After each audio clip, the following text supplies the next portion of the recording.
Hi, I'm Yona from Field Teen Center, and if you like books about angsty teens dealing with their religious trauma, 2022 is a good year to be alive because this year we got 3 really great young adult novels tackling these themes.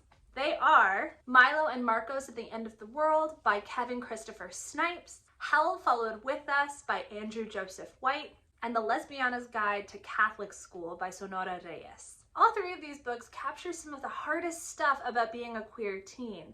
The internalized homophobia, making you question your own self-worth, feeling at odds with your parents, which is especially hard if you also don't feel great about being out at school. So if any of those things are a trigger for you, be cautious going into these books. However, I think all 3 are really great, so I'm going to tell you a little bit about each of them to help you decide which one you want to read or which one you want to read. Milo and Marcos at the End of the World is kind of what it says in the title.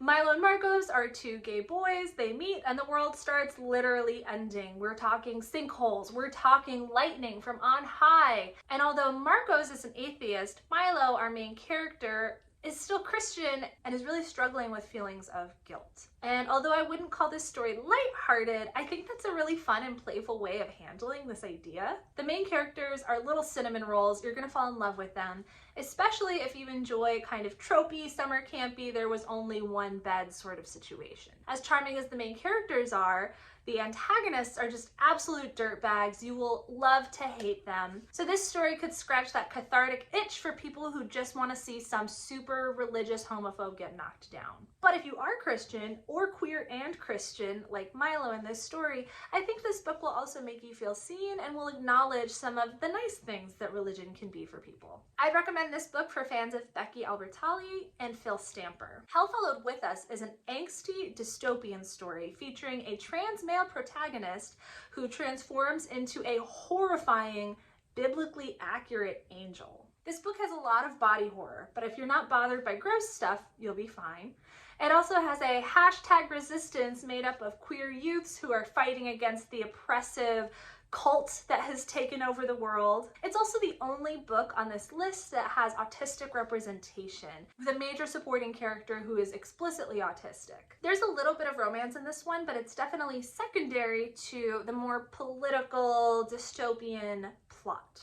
This book is a great read-alike for fans of books like Cemetery Boys or H.E. Edgmond's The Witch King, but also I would recommend it for fans of the Blue Exorcist anime and manga. Last but definitely not least is The Lesbiana's Guide to Catholic School, which is definitely my favorite on this list. Don't tell the other books. This one is a realistic fiction story about a girl who knows she's a lesbian, but also knows that she can't be out as a lesbian when she starts at her new Catholic school. Partly because she just finished getting outed and it was really bad, and partly because she's going to this school to protect her brother who's being bullied at the other school. So it's not about her, and she needs to put on a good face for the family and for her sanity. But that quickly becomes difficult because there's a queer girl in her class who's really cute. This story has a trigger warning for depression and suicide on top of just general homophobia and slurs. It's also the only book on this list that I think grapples with race and racism in an in-depth, nuanced kind of way. There's a little bit of it in Milo and Marcos, but it's very simplified, and we're also getting it through the lens of Milo, who is white. But in The Lesbiana's Guide to Catholic School, our main character, Yami, is Mexican-American, and so she gets all of the microaggressions and feelings of not being seen. And our love interest is an adopted Chinese-American character who's dealing with a different situation that I don't want to spoil, but it's really interesting. Conversations about race and racism might not be your idea of a relaxing, cozy read, but I can't recommend this one enough.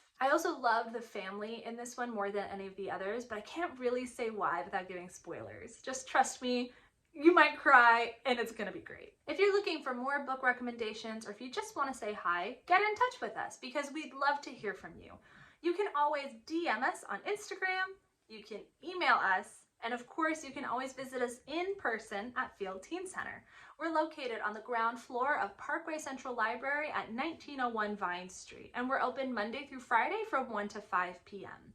These hours can change from time to time, so for the most up-to-date information about our hours and any special programs and events, be sure to follow us on social media and check our website.